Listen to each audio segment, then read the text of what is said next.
Hello guys, welcome to V learning centre. எல்லோரும் எப்படி இருக்கீங்க? எல்லோரும் நல்லா இருப்பீங்கன்னு நினைக்கிறேன். வீட்டில் வரும்போது சேஃபாக இருங்க, வெளியே போகும்போது மாஸ்க் போட்டு போங்க, பி சேஃப். ஓகே கைஸ், ரொம்ப நாள் ஆச்சு எல்லாத்தையும் பார்த்து.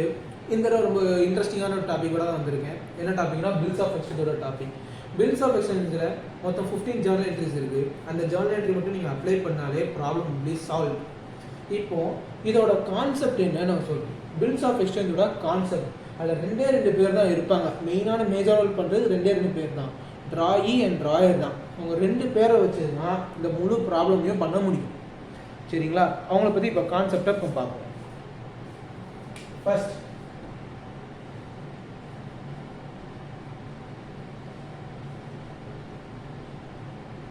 இது பர்சன் ஏ, இது பர்சன் பி.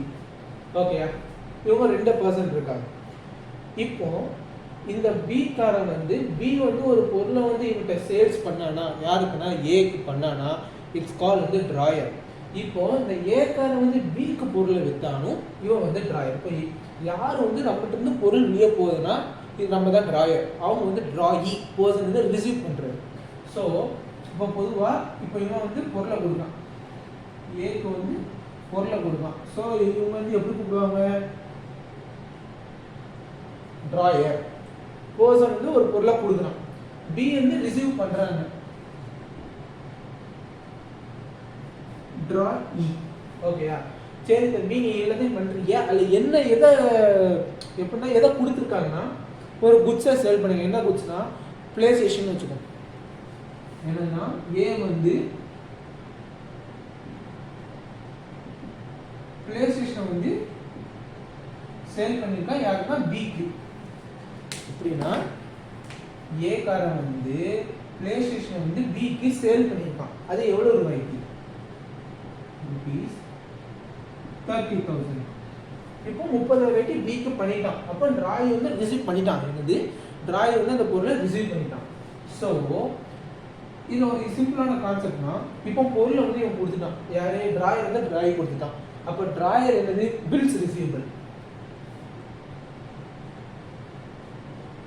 டிராயர் யாரு? Bills receivable.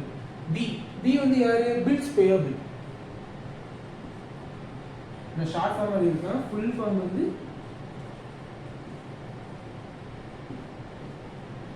பில்ஸ் ரிசீவபிள்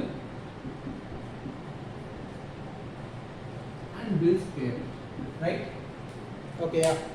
இப்போ தம்பி, எனக்கு இன்னும் கொஞ்சம் குழப்புதுப்பா, கொஞ்சம் டீட்டெயிலாக சொல்லுன்னு சொல்றீங்கன்னா, ரொம்ப ஈஸியான கான்செப்டை சொல்றேன்னா, நான் ஒரு பர்சன், என் பக்கத்துல இன்னொரு பர்சன் இருக்கான்னு வச்சுக்கோ. நான் இந்த மார்க்கர் நான் இவன்கிட்ட கொடுத்துட்றேன். இவன்கிட்ட கொடுக்கும் போது என்ன ஆகுது? Is call the drawee. என்கிட்ட அந்த மார்க்கரை அவன் சேல் பண்ணிட்டான். Is call drawee. அப்போ என்ன ஆகும்? அவன்கிட்ட இப்போ நான் அந்த மார்க்கரை சேல் பண்ணிட்டேன். அப்போ பில்ஸ் ரிசீவபிள் நான் கொடுக்குறேன். அப்போ எனக்கு பணத்தை கொடுக்கணும். இப்போ ஒரு எக்ஸாம்பிள்னா, நான் பொருளை கொடுக்க அவன் பணத்தை கொடுக்கணும். பணத்தை கொடுக்க என்னது? Bills payable. பணத்தை கொடுத்தா அவன் எப்படின்னா பணத்தை கட்டி ஆகும். பில்ஸ் ரிசீவபிள்னா நான் அந்த பொருளை அவன்கிட்ட கொடுத்துட்டேன், அவன்கிட்ட அந்த பொருளை காசாக கொடுக்குறான். So it's call bills receivable and bills payable. ஓகேயா? இப்போ இந்த பில்ஸ் ரிசீவபிள்லேயே இன்னும் ஒன்று கேட்பாங்க. எப்படின்னா, இப்போ மார்ச்சில் ஆரம்பிச்சிருக்கான்னு வச்சுக்கோங்க, அக்கௌண்டிங் இயர்னே எடுத்துக்குவோம். ஏப்ரலில் ஆரம்பித்து அவன் ஜூன் மாதம் ஒரு டிரான்சாக்ஷன் பண்ணியிருக்கான். ஜூன் மாதம் ஒரு பொருளை வாங்கியிருக்கான். அப்போ எப்படி? ஏப்ரலில் பொருளை வாங்கி ஜூன்லேயும் ஒரு பொருளை வாங்கியிருக்கான். ஏப்ரல் ஜூனில் ஒரு பொருள் வாங்கியிருக்கான். அப்போ அதை என்ன டேட் போட்டிருக்காங்க? இப்போ எக்ஸாம்பிளுக்கு நான் 3/4/2021 ஜூன் 3/6/21. இப்போ நான் ஜூனில் எழுதுன டேட் தப்பு. ஏன்னா ஏப்ரலில் பொருளை வாங்கியிருக்கான். ஏப்ரலில் பொருள் வாங்கிட்டு அடுத்து எப்படி 3 மாதம் கழித்து அடுத்த ஒரு பொருளை வாங்கியிருக்கான். வாங்கும் போது ஜூன்னா +3 day கிரேஸ். மெயினாக இப்போ பிகாமில் படிக்கிறது நிறைய இடத்துல இது வரும். Bills of exchange BCom 12th வரும், சாரி 11th வரும். பிகாம் 12th அண்ட் சிஎஸ்சிஎம்ஏ அது ஃபுல்லாக பில்ஸ் ஆஃப் எக்ஸ்சேஞ்ச் பற்றி வரும். இப்போ ஜூன் வந்திருக்கு. அப்போ +3 days ஆஃப் கிரேஸை ஆட் பண்ணும். அப்படின்னா 6/21. இதை தான் நம்ம ஆக்சுவலாக டேட் எழுதணும். ஏன்னா இப்போ நம்ம ஃபுல்லாக இதோட ஃபார்மட் எப்படி இருக்குன்னா அந்த ஃபார்மட்டை நான் எக்ஸ்பிளைன் பண்ணுறேன்.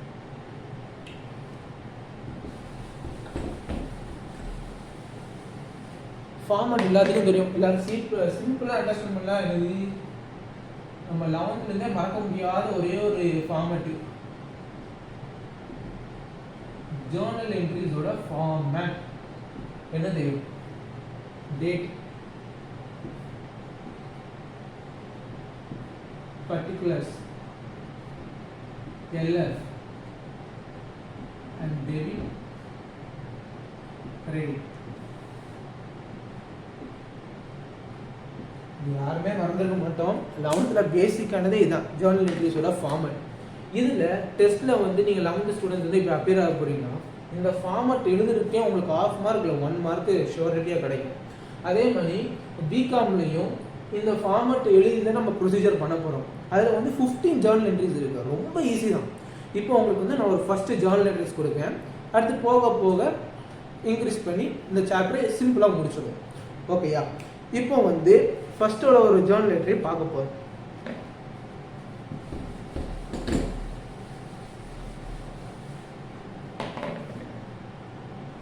ஃபஸ்ட்டு ஜேர்னல் என்ட்ரிஸை பார்க்க போகிறோம். யாருக்கு நீங்கள் எல்லோரும் இப்போ வாட்ச் பண்ணிட்டு இருந்தீங்க, மறக்காமல் நோட் புக் எடுத்து எழுதிக்கோங்க, மெயினாக யூஸ் ஆகும்.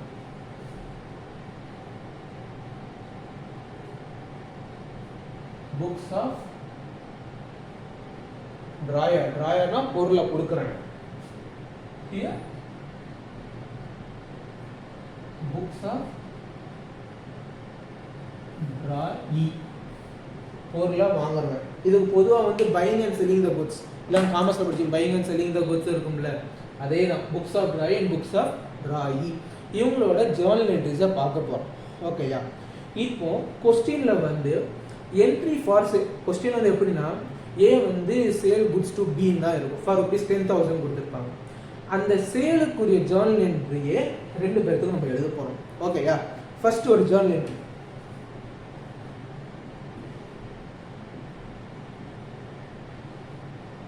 Entry for sale. எல்லாரும் நோட் புக் கையில் வச்சுருந்தா மறக்காமல் எழுதிக்கோங்க, இல்லைனா ஸ்க்ரீன்ஷாட் பண்ணி சேவ் பண்ணி வச்சுக்கோங்க. Entry for sale. First entry for சேல்னா பொருளை கொடுத்துட்டோம், யார் இந்த பொருளை வாங்குறா? ட்ராயி தானே அந்த பொருளை வாங்குறாங்க. அப்போ ட்ராயி அக்கௌண்ட் டெப்டார் டு ட்ராயிக்கு வந்து நம்ம என்ன பண்ணியிருக்கோம்? ஆக்சுவலாக ட்ராயர் வந்து ட்ராயிக்கு என்ன பண்ணியிருக்கோம்? சேல்ஸ் பண்ணியிருக்கோம். அப்போ to sales account credit. Simple. கீழே வந்து நரேஷன் நீங்கள் எழுதிக்கோங்க. எனக்கு குட்ஸ் வந்து சோல்ட் டு பி, அல்லது being the goods are been sold, being the goods are sold அப்படி நீங்கள் நரேஷன் வந்து create your own.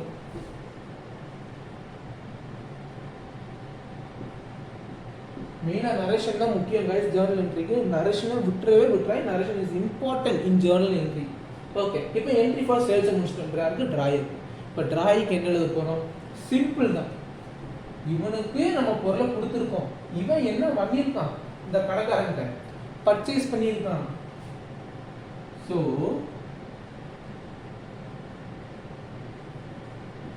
Purchase account டெப்டார்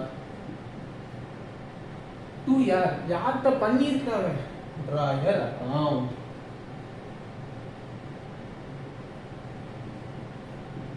ரைட்டா?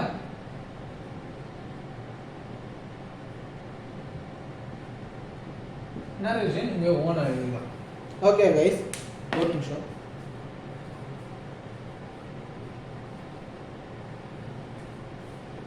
ஓகே, ஏன்னா வீடியோ வந்து கரெக்டாக ரெக்கார்ட் ஆகுதான்னு பார்த்துக்கிட்டேன், வேறு ஒன்றும் இல்லை. ஓகே, இப்போ மெயினான கான்செப்ட்னா ஒரு கொஸ்டினில் வந்து உங்களுக்கு கொஸ்டின் வந்து ஸ்டார்டிங்லேயே சேல்ஸ் பற்றி தான் கேட்பான். ஏ வந்து sold goods to B for rupees வந்து 10,000 ருபீஸ் 20,000 பற்றி கேட்பான். அப்படி கேட்கும் போது உங்களுக்கு மெயினாக நாத்தில் வருதுன்னா யார் வந்து யார்கிட்ட பொருளை விற்றுருக்காங்க, நீங்கள் நாத்தில் மெயினாக நாத்தில் வச்சுன்னா அதான் அந்த பொருளை விற்றவன் தான் ட்ராயர். பொருளை கொடுக்குறவன், பொருளை வாங்குறவன் ட்ராயி.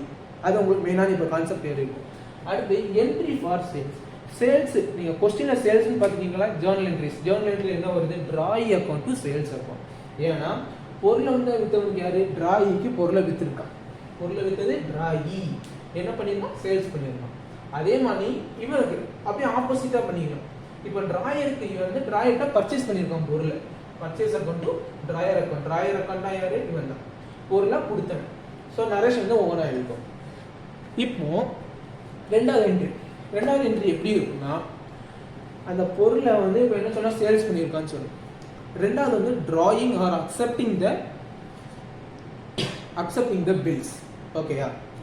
எப்படி சொல்லியிருப்பானா, இப்போ இவன் தானே பொருளை வாங்குறவன். பி வந்து accept the bills of A முடிச்சிடும். அப்போ பி வந்து accept or withdrawn the bills of A.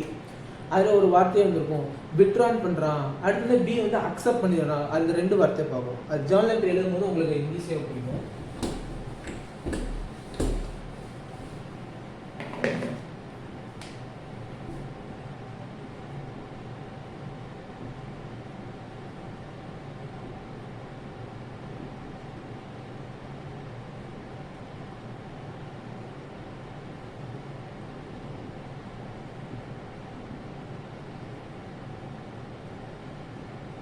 accepting the offer. ஓகேயா? இப்போ இதுக்கெல்லாம் நினைப்பீங்க, ஐயோ ரெண்டு கொடுத்துருக்காங்க, ஒன்று தான் கேட்பான், விட்ராயல் இல்லை அக்செப்டிங் ஆஃபர், ஒரு இதில் தான் கேட்பான். கொஸ்டினில் வந்து அதை சொல்கிற மணியே முதல்ல வந்து பிகாரன் வந்து ஏட்டு வந்து அக்செப்ட் பண்ணியிருக்கான், பொருளை நான் வாங்கிக்கிறேன், 10,000 ரூபா பொருளை வாங்கிக்கிறேன்னு சொல்கிறேன். அப்போ அக்செப்டிங் த ஆஃபர். அதே மாதிரி பிகாரன் வந்து நான் விட்ரால் பண்ணிக்கிறேன், உங்களோட ஆஃபர் நல்லா இருக்கு, ஐ கேன் கெட் இட் சொல்லி அந்த ஆஃபரையும் வாங்கிடுவோம். ஸோ விட்ராலும் வரும், அக்செப்டிங்கும் ஆஃபர் வரும். ஆனால் இதில் ரெண்டுத்தில் ஏதாச்சும் ஒன்று தான் வரும். இதுக்கான ஜேர்னல் என்ட்ரிஸ் என்னதுன்னா, ஃபஸ்ட்டு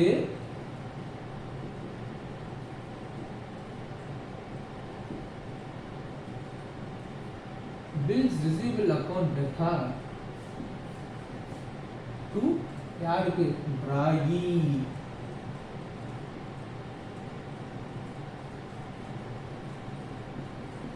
ரைட்டா? நரேஷன்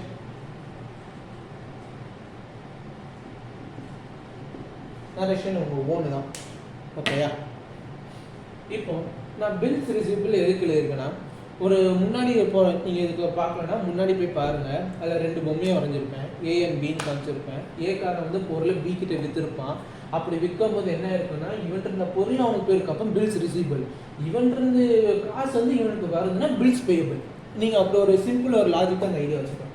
அதே மாதிரி தான் வித்ட்ராயல் ஆர் அக்செப்டிங் ஆஃபர்னா டிராயருக்கு என்ன வரும்னா, மெயினான கான்செப்ட் வந்து வச்சுக்கோங்க, இவன் வந்து இவன்ட்ட பொருளை விற்றுருக்கான். ஸோ பில்ஸ் ரிசீவபிள் அக்கௌண்ட், அவ்வளோதான். கீழே வந்து யாருக்கு கொடுத்துருக்காங்க? Drawee sir. இப்போ இதில் அவங்க ஆப்போசிட்டாக வரப்போகுது, வேறு ஒன்றுமே இல்லை. இப்போ டிராயி முடிச்சிட்டோம், அவங்க ஆப்போசிட்டாக என்ன போகும்? ஸ்டார்டிங்கில் டிராயர் அக்கௌண்ட்.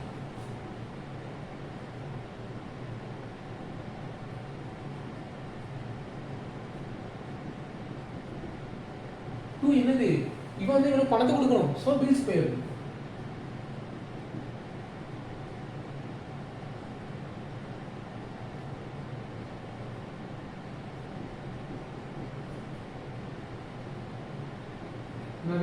ஒவ்வொன்றாவே இருக்கிறோம். ரைட்டா? இதோட கான்செப்ட் இல்லாத புரிஞ்சுதா? ஒன்ஸ் மோர் இதை நான் சொல்கிறேன். Entry for withdrawal and accepting the ஆஃபர்னா, கொஸ்டினில் வந்து ஃபஸ்ட்டு நம்ம சேல்ஸ் பற்றி கேட்டிருக்கோம். ரெண்டாவது தான் பிக்கு என்னன்னா, பி ஒரு பர்சன் வந்து accepting the offer or withdrawing the ஆஃபர்னா, என்ட்ரி முதல்ல நினைக்கணும், யார் யாருக்கு கொடுக்கா, யார் எதுன்றது பொருளை வாங்கியிருக்கோ, அது நீங்கள் மெயினாக கான்செப்ட் பண்ணிங்கனாலே இது பண்ணிடலாம். இப்போ இந்த டிராயிங்கிட்ட இருந்து இவன் வாங்கியிருக்கான், டிராயர்கிட்ட இருந்து. அப்போ என்ன ஆகும்? அப்போ ஒரு பொம்மையை உங்களுக்கு எக்ஸ்பிளனேஷன் பண்ண மாதிரி தான் ஏ அண்ட் பி, இவன்றது பொருள் இவன்கிட்ட பேருக்கு. ஸோ இவன் பில்ஸ் ரிசீவபிள், இவன்றது பணம் இவன்கிட்ட வந்துருக்கு. So bills payable. புரிஞ்சுதா? ஈஸி தான். இவன்றது பொருள் இவன்கிட்ட பேருக்கு, ஸோ பில்ஸ் ரிசீவபிள். அடுத்து டு டிராயர் இருக்கும் இவனுக்கு. அடுத்து இவன் இருந்த பணம் வந்து இவனுக்கு போயிருக்கு. ஸோ டிராயர் அக்கௌண்ட், யாருக்கு முதல்ல பணம் போகுது? டிராயர். அப்போ drawer account to bills payable account. இதை ரெண்டும் நீங்கள் கரெக்டாக கிளாரிஃபை பண்ணிட்டாலே போக ஈஸியாக இருக்கும். இப்போது மூணாவது வந்து ஜேர்னல்லே வராது, அதனால நான் அடுத்தது இருப்பேன். அடுத்தது என்னன்னா பில்ஸை வந்து ஹானர் பண்ணுவாங்க. எல்லாரும் கேள்விப்பட்டிருப்பீங்க, bills honour on due date.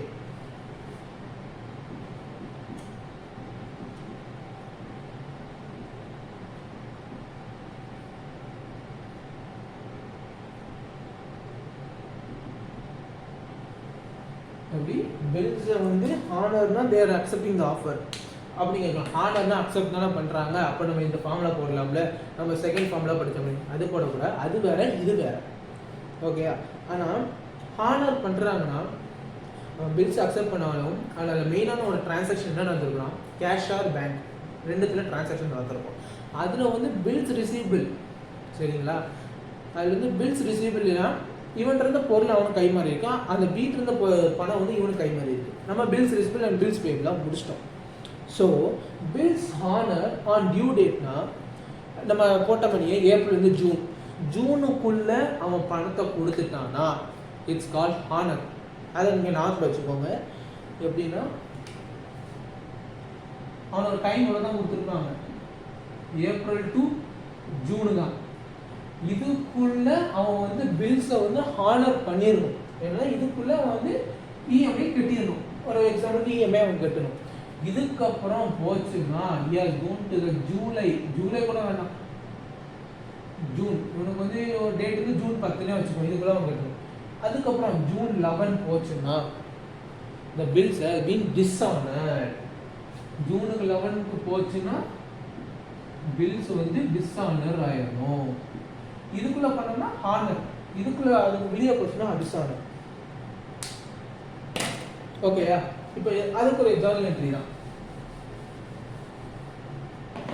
இப்போ பில்ஸ் ஆனர், இதுக்குள்ள ஜர்னல் என்ட்ரி எப்படி இருக்குன்னா, ஆனா இந்த டிராயி கடைக்காரன் வந்து ஜூனுக்குள்ளேயே பணத்தை கொடுத்துட்டானா அவன் எதில் போட்டிருப்பான், கேஷ் இல்லைன்னா பேங்க்ல பண்ணியிருப்பான். So cash or bank account டெப்டார் to யாரு, இவன் தானே. டிராயர் வந்து டிராயிக்கு கொடுக்கும் போது கேஷ் ஆர் பேங்க் அக்கௌண்ட்டு யாருக்கு கொடுக்கான், இவனுக்கு கொடுக்கும் போது என்ன நம்ம பொருள் வந்து அவன்கிட்ட போகுது. அப்போ பில்ஸ் ரிசீவபிள்.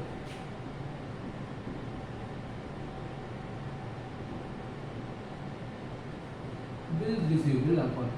அதே மாதிரி டிராயர்னா அப்படியே ஆப்போசிட்டா போகும். பில்ஸ் ரிசீவபிள்னா மேலே என்ன வரும், பில்ஸ் பேபிள்.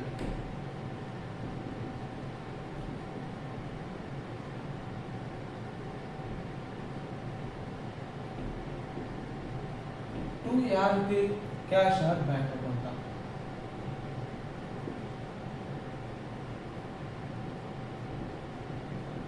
நரேஷன் வந்து நீங்களே ஓனா எடுத்துக்கோங்க. இது இன்னொன்று ஒரு ஷார்ட் என்னன்னா, நீங்க இந்த டிராயருக்குரிய ஜர்னல் என்ட்ரியை வந்து தரவா படிச்சிட்டிங்கனாலே உங்களுக்கு வந்து டிராயி ஒரு அக்கௌண்ட் வந்து ஈஸியாக போயிடும். ஓகேயா? டிசைன் வந்து ரொம்ப ஈஸி தான். ஹானர்னா இதுக்குள்ளேயே பணத்தை கொடுத்துரும், அந்த டேட்டுக்குள்ளேயே பணத்தை கொடுக்கறதுனால cash or bank account to bills receivable. இப்போ சொல்லுவேன், நீங்கள் இந்த டிவி எடுத்துகிட்டு போகிற ட்ராயில் இப்போ சத்யா ஏஜென்சின்னு வச்சுக்கோங்க. சத்யா ஏஜென்சி இந்த டிவி நீங்கள் வாங்க போகிறீங்கன்னா இந்த ஜூன் மாதத்துக்குள்ளே நீங்கள் ஒரு இஎம்ஐ கட்டணும். அது கட்டினீங்கன்னா கட்டிட்டீங்கன்னா உங்களுக்கு வந்து இன்ட்ரெஸ்ட் இல்லாமல் இருக்கும்னு சொல்லியிருப்பாங்க.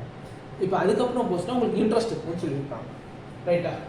அப்போது நீங்கள் பேமெண்ட் வந்து எதில் போடுவீங்கன்னு கேட்டாங்கன்னா கேஷ் ஆர் பேங்க்கில் போடுங்க, டைரெக்டாக கேஷ் ஆன் டெலிவரி கொடுங்க, இல்லைனா கேஷ் ஆன் பேங்க்லேயே போடுங்க டு பில்ஸ் ரிசீவபிள். ஏன்னா நம்மகிட்ட இந்த பொருள் அவன்கிட்ட போயிட்டு அப்போ பில்ஸ் வந்து அவன் ரிசீவ் பண்ணிட்டான், அவன்கிட்ட இருந்து நம்மகிட்ட வருது பேமெண்ட். அப்போ bills payable to cash or bank account. அவ்வளோ. இல்லைன்னா இவன் அதை சொன்ன பண்ணி இதை நீங்கள் தரவாக படித்தாலே பில்ஸ் இந்த புக்ஸ் ஆஃப் டிராயிங் வந்து உங்களுக்கு ஈஸியாக. ஓகேயா? இப்போ இதுலேயே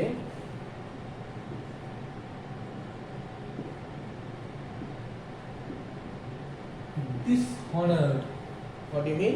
Dishonor. Dishonorனா அந்த பொருளை வந்து டேட் வந்து முடிஞ்சு போச்சு.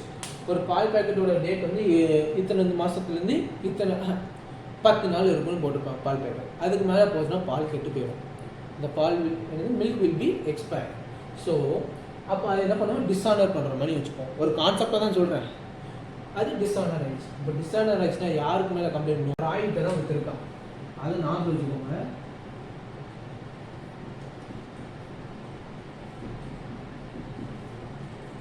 To bills receivable account.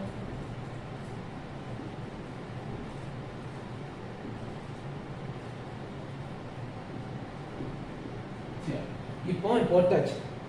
நீ சொல்லுங்க இப்போ இதை போட்டாச்சுல நம்ம ஆப்போசிட்டாக பண்ணிடலாமே. அப்சல்யூட்லி ரைட், ஆப்போசிட்டாக பண்ணிக்கலாம். பட் நான் என்ன சொல்கிறேன்னா அதோட எக்ஸ்பிளனேஷன் நான் கொடுத்துட்றேன். இப்போ இவனோட ஏமு ஃபுல்லாகவே என்ன இருக்குன்னா செல்லிங்கில் தான் இருக்கும். இவனோட ஏம் வந்து பையிங்கில் தான் இருக்கும். இவனோட ஏம் ஃபுல்லாக பையிங்கில் தான் இருக்கும். இந்த பொருளை வந்து அவன் விற்றுட்டான், விற்றவனே அவன் போடுவான். டிராயிங் விற்றுட்டான், பில்ஸ் ரிசிபிள் அக்கௌண்ட் போயிருச்சு. ரைட்டா? இப்போ டிராயிங்காரன் என்ன சொல்லுவோம், இந்த பால் வந்து எக்ஸ்பைர்ட் ஆகிட்டு, எக்ஸ்பைர்ட் காரணம் வந்து இவனால தான், இவன் இந்த பர்சன்ட்டை நான் அந்த பொருளை வாங்கினா தான் கெட்டு போயிருச்சுன்னு நம்ம என்னென்னா நம்மளோட லாஜிக்காக நம்ம சொல்லுவோம். இது நான் ஃபுல்லாக சொல்கிற லாஜிக்கு தான். இப்போ அப்போ சொல்லும் போது மேலே என்ன வரும்னா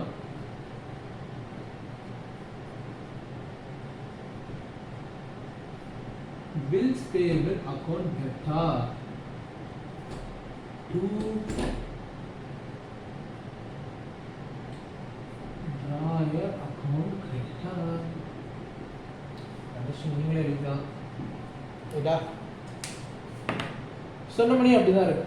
டிராய் இவன்கிட்ட இந்த பொருளை விற்றுருக்கான். இவன் டிராய் வந்து பொருளை வாங்கியிருக்கான். இந்த பால் பேக்கெட் வந்து எக்ஸ்பைர்ட் ஆகிட்டு, எக்ஸ்பைர்ட் ஆகிட்டுனா நம்ம சொல்கிற பொருள் பர்சன் பேர் தான் சொல்லுவோம். சரிங்களா? ஆவின் பால் கெட்டு போயிட்டுன்னு சொல்லுவோம். ஆவின் பால் வந்து ஒரு பேராக நீங்கள் ஒரு எடுத்துக்கோங்க. அவங்களுக்கு டிராயர் பொருளை விற்றவன் பேர் ரெண்டாவது. பில்ஸ் பேபிள்னா இவன் பணத்தை கொடுத்துட்டான். உங்களுக்கு இது மறுபடியும் குழப்பம், நான் தெளிவாக சொல்கிறேன். எக்ஸாம்பிளோடய சொல்கிறேன். இங்கே ஒரு பர்சன் இருக்கான்னா, பர்சன் இருக்கான், இவன் வந்து மார்க்கரை சேல் பண்ணி பிக்கு கொடுத்துட்டான். அப்போ நம்ம இவன் வந்து bills receivable and called as bills payable. நம்மளோட பொதுவான கான்செப்டே இதுதான். இதுதான் கரெக்டான கான்செப்ட். பொதுவான கரெக்டான கான்செப்ட் இதுதான். பொருளை விற்றுப்பான். அப்போது இவன்லேருந்து இவன்கிட்ட பொருள் போயிருக்குன்னா நம்ம பொருளை வந்து யார்கிட்ட சேல் பண்ணியிருக்கோம்? டிராயி இவன்கிட்ட தானே சேல் பண்ணியிருக்கோம். So drawee account to bills receivable. அப்போ டிராயி அக்கௌண்ட் தான் சேல் பண்ணியிருக்கோம். நம்ம பில்ஸ் பேயபிள் போடலாமே கேட்பீங்க. தப்பு. ஏன்னா நம்ம பாயிண்ட் ஆஃப் வியூனா டிராயர் அக்கௌண்ட்டில் நம்ம பார்க்குறோம். பாயிண்ட் ஆஃப் வியூனா டிராயர் நம்ம பொருளை விற்றது யாருக்கு? டிராயிக்கு விற்றுருக்கோம். டிராயி அது எதுக்கு? To bills receivable. இப்போ இவனோட பாயிண்ட் ஆஃப் வியூவில் நம்ம பார்க்கும்போது இந்த பொருளை வந்து நம்ம யார்கிட்ட வாங்கியிருக்கோம்? இவன் இருந்து வாங்கியிருக்கோம், ஏற்று வாங்கியிருக்கோம். ஸோ பில்ஸ் பேயபிள் நம்ம வந்து இதுதான் ரெண்டாவது இடத்துல வரும், இதுதான் முதல் இடத்துல வரும். இந்த பாயிண்ட் ஆஃப் டிராயி. அப்போ bills payable account drawer account. அவ்வளோதான், சிம்பிள். ஓகேயா? என்ன சொல்கிறான்னா இப்போ நம்மள்கிட்ட பொருள் வந்து அடுத்தவன்கிட்ட போகுது, அடுத்தவன் பேர் என்ன, இதில் வந்து டிராயிங்னா அடுத்தவன் பேர் நான் மென்ஷன் பண்ணலை. அப்படி நீங்கள் போனால் இந்த ARP something your name friends name வந்து நீங்கள் இன்க்ளூட் பண்ணிக்கோங்க. நான் வந்து அவன்கிட்ட பொருளை விற்றுட்டேன். பொருளை விற்றுட்டதுனால அவன்கிட்டருந்து அவன் பேரை நான் எடுத்து டிராயிலாக போடுறேன். என்கிட்ட பேருக்கு பொருள், அப்போ பில்ஸ் ரிசீவபிள். ரைட்டா? இப்போ அதே மாதிரி பில்ஸ் பேயபிள் அவன் என்கிட்ட கொடுக்கும்போது பணமாக தான் கொடுப்பான். So bills payable account to drawer account, like an opposite. ரைட்டா? இதோட நம்ம கடைசி என்ட்ரி, இதோட கிளாஸை வைண்ட் அப் பண்ணிடுவோம். லாஸ்ட் என்ட்ரி ஈஸியான என்ட்ரி தான், நோட்டிங் சார்ஜஸ்.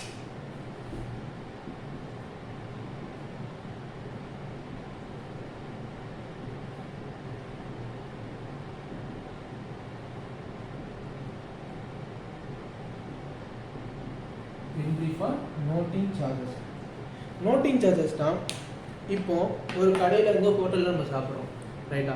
ஹோட்டலில் வந்து நீங்கள் நான் வேண்டியதான் ஆர்டர் பண்ணி சாப்பிடுங்க. லாஸ்ட்டாக வந்து ஹேண்ட் வாஷ் பண்ணிட்டு டேபிள் உட்காரிங்க. அப்போ வந்து உங்களுக்கு வந்து ரெசிப்ட் வரும்.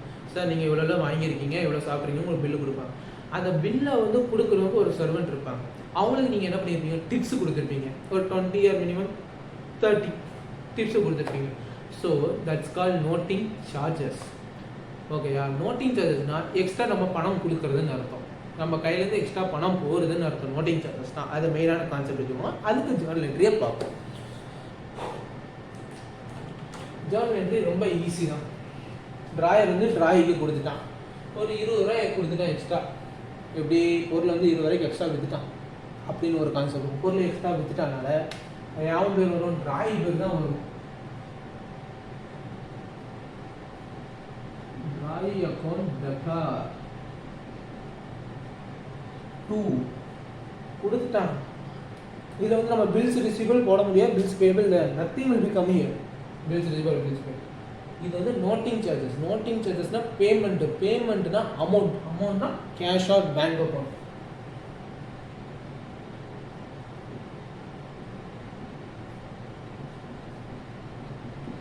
ரைட்டா? ரைட்டே. இப்போ இது உங்களுக்கு எல்லாத்தையும் புரிஞ்சிருக்கும், ஈஸி தான். நோட்டிங் சார்ஜஸ் வந்து எக்ஸ்ட்ரா வச்சு கொடுத்துட்டான், கொடுத்தனால to cash or bank account. அவங்களோட பாயிண்ட் ஆஃப் வியூவில் நம்ம பார்க்கும்போது கேஷ் ஆர் பேங்க் அக்கௌண்ட் இருக்குல்ல, அங்கே போகாது. நோட்டிங் சார்ஜஸ் 20 ரூபாய் எனக்கு கொடுத்துட்டான் தான் பேர் வரும். ஏன்னா இதுக்கும் ஒரு பர்சன் வச்சு நான் எக்ஸ்பிளைன் பண்ணுறேன். A and B. இப்போ ஒரு மார்க்கரோட விலை வந்து 25 ரூபாயில கொடுத்துருக்கோம். இவன் வந்து எக்ஸ்ட்ரா 20 ருபீஸ்க்கு விற்று 45 ரூபாய்க்கு சேல் பண்ணிடுறான். இவன் வந்து கேஷ், இவன் வந்து நோட்டிங் சார்ஜஸ்னு கருதுறான். ஓகே, நோட்டிங் சார்ஜஸ்னால் நம்ம யாருக்கு எக்ஸ்ட்ரா பொருளை விற்றுருக்கோம்னு பார்ப்போம். அப்படின்னா கூடுதல் அமௌண்ட்டு விற்றுருக்கோம். அப்போ 20 ரூபா நம்ம கூடுதல் அமௌண்ட்டை இவன் கொடுத்துருக்கோம். ஸோ டிராய் இவனோட பேர் to cash or bank account. ஏன்னா நம்ம பாயிண்ட் ஆஃப் வியூ ஏல பாயிண்ட் ஆஃப் வியூ பார்ப்போம். ஏன்னா கேஷ். ஏன்னா பில்ஸ் ரிசிபிள் எதுக்கு இதில் வராதுன்னு சொல்கிறேன்னா நம்ம நோட்டிங் சார்ஜஸ் தான் மெயினான கான்செப்டை பார்ப்போம். நோட்டிங் கான்செப்ட் பார்க்கும்போது பணம் எக்ஸ்ட்ரா நம்ம கொடுக்கறது தான் பார்க்குறோம். ஓகேயா? இப்போ அதே மாதிரி இப்போ இவன் அந்த டிராயிங், இப்போ இவனோட பாயிண்ட் ஆஃப் வியூவில் பார்க்கும்போது எனக்கு இவன் நோட்டிங் சார்ஜஸ் எக்ஸ்ட்ரா 20 ருபீஸ் போட்டு விற்கிறான். எல்லாத்துக்குமே பொதுவாக லாஜிக்காக யோசிங்களேன். இப்போ வந்து ஒரு கடையில் போகிறோம், 25 ரூபா பொருளை வந்து 35 ரூபாய்க்கு விற்கிறான்னா சொல்லுவோம், எக்ஸ்ட்ரா 10 ரூபா போட்டிருக்கான் பாருங்க, விலை அதிகமாக இருக்குன்னு சொல்லுவாங்க. That's call noting charges for it. ஏன்னா அவங்களோட ப்ராஃபிட்டுக்கும் ஏர்ன் பண்ணுற மாதிரி பார்ப்போம். சரிங்களா? ஸோ 10 ருபீஸ் எக்ஸ்ட்ரா வரும். அதனால நோட்டிங் சார்ஜஸ் இதுதான் வரும்.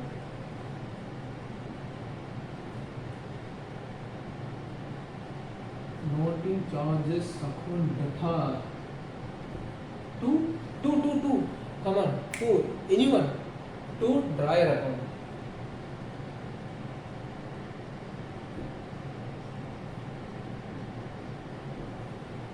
இப்போ பொதுவாகவே ஒரு கம்ப்யூட்டர் சென்டர் நம்ம வச்சுக்கோங்களேன். இப்போ நீங்கள் இப்போ 50 ருபீஸ் கொடுத்து ஆனால் எனக்கு ஒரு நாள் ப்ரௌசிங் பண்ணிக்கிறேன், ப்ரௌசிங்காக ஒரு 2 ஹவர்ஸ் நான் ப்ரௌசிங் பண்ணிக்கிறேன். என்ன சொல்கிறீங்க? ப்ரௌசிங் பண்ணும்போது எக்ஸ்ட்ரா அமௌண்ட் போயிடும். நீங்கள் வந்து 2.5 hours தான் எக்ஸ்ட்ரா எடுத்துருப்பீங்க. அப்போ அந்த ஹாஃப் ஹவருக்கு வந்து ரேட்டிங் போடணும்ல. ஸோ 20 ருபீஸ் அவன் நோட்டிங் சார்ஜஸ் பண்ணி எனக்கு 20 ரூபா நீ கொடுத்துட்டு போப்பான்னு சொல்லிடுறான். So that's call noting charges. என்னென்னா ஒரு பொருளை வந்து எக்ஸ்ட்ரா அமௌண்ட் போட விற்கிறதா நோட்டிங் சார்ஜஸ். கீழே வந்து நரேஷன் வந்து உங்கள் ஓனாக இருக்கும். நரேஷனில் எடுக்கும்போது ஸ்டார்டிங்கில் பீயிங்னு போட்டுருங்க. பீயிங் போட்டிங்கன்னா உங்களுக்கு ஃபுல்லாக கரெக்டாக வந்துடும். ஓகேயா? இப்போ நம்ம என்னெல்லாம் பார்த்துருக்கோம்? என்ட்ரி ஃபார் சேல்ஸ் பார்த்துருக்கோம். செகண்ட் வந்து entries for withdrawal or accepting offer. Third வந்து honour on due date, dishonour on due date and 5 noting charges. இன்றைக்கி நம்ம 5 வந்து சக்ஸஸ்ஃபுல்லாக பார்த்துட்டோம். இதை வந்து நீங்கள் நோட்டில் வச்சுருந்தா மறக்காமல் எழுதி வச்சுக்கோங்க. ரொம்ப ஈஸியானது தான். இன்னும் நாளைக்கு ஒரு 5 பார்ப்போம். ரொம்ப ஈஸியாக தான் போகும், இன்ட்ரெஸ்டிங்காக போகும். வெளியே வரும்போது மாஸ்க் போட்டு வாங்க. வெளியே தேவையான நேரத்துக்கு மட்டும் வெளியே வாங்க. சேஃபாக இருங்க.